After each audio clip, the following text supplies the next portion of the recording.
For Secretary Heft or his team?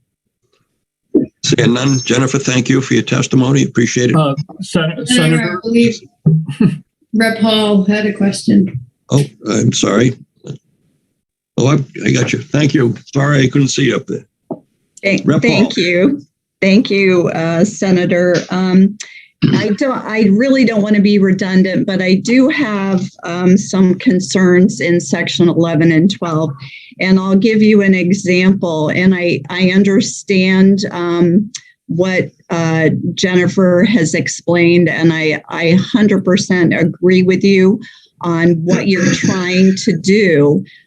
Here's where my concern lies. And we have a great assessors association in this state. I've actually spoken with them many times on various issues. Here's what is a legitimate question, and I think you'll probably understand where I'm going with this. We can have assessors that may be new to a town and are going in, making some very sweeping changes in a reval year that is affecting a good portion of the town.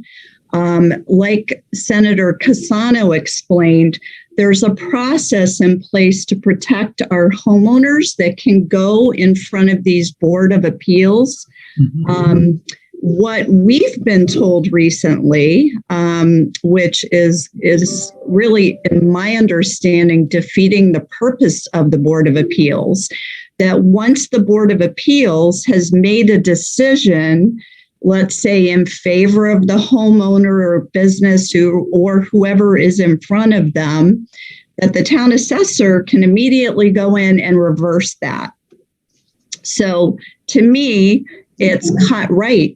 So I see Jennifer shaking her head, and we actually brought this up. OPM actually had written an opinion, and I'll share it with you, that was sent to me, which was, it to me, defeated the whole purpose of the Board of Appeals. And I'm putting this on the record because it's been a public statement locally in one of my towns that it doesn't really matter what the Board of Appeals does. As an assessor, we can go in and change that by simply notifying the Board of Appeals in writing why this change is being made and attaching it to the property card. So I would love to hear that that is totally incorrect. But that was something that came up as a local issue for me recently. So I'd love to hear your opinion on that.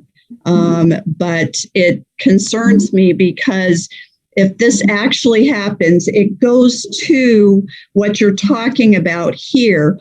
All these folks that are going to go to hear their appeals before our Board of Appeals are now going to be forced to file with Superior Court for these cases if an assessor arbitrarily goes in and overturns everything our Board of Appeals does. So I'm throwing that out there. I know that's not what your intention is with Section 1112. I heard everything you said and agreed with it.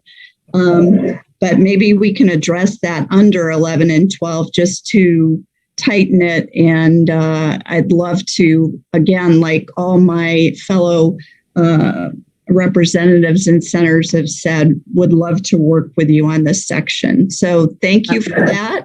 I'd love to hear your feedback on what I just said, because I'd love to hear it on the record. I would love to answer you. So the BAA it's the Board of Assessment Appeal. So they are welcome to increase, decrease, or make no change at all to evaluation. If they make a change, it has to stay that way for at least 1 year. At the next grand list year, if the assessor believes that the value was incorrectly changed, they can make it again for October 1st, that new value, and that taxpayer can again go to the Board of Assessment Appeal again, and the Board of Assessment Appeal could do the same thing. They could increase it, decrease it, or make no change. But to do an immediate change after the BAA has made a decision, they cannot do that.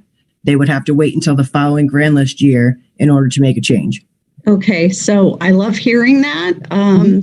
I hope the appropriate town that made that statement in a public forum heard you. If they didn't, I will refer them to this meeting because that is wonderful news. We got two different answers on that, and I hope this kind of clears that answer up for the municipality that seems to be struggling right now with this. So thank you so much, Jennifer. I appreciate your answer.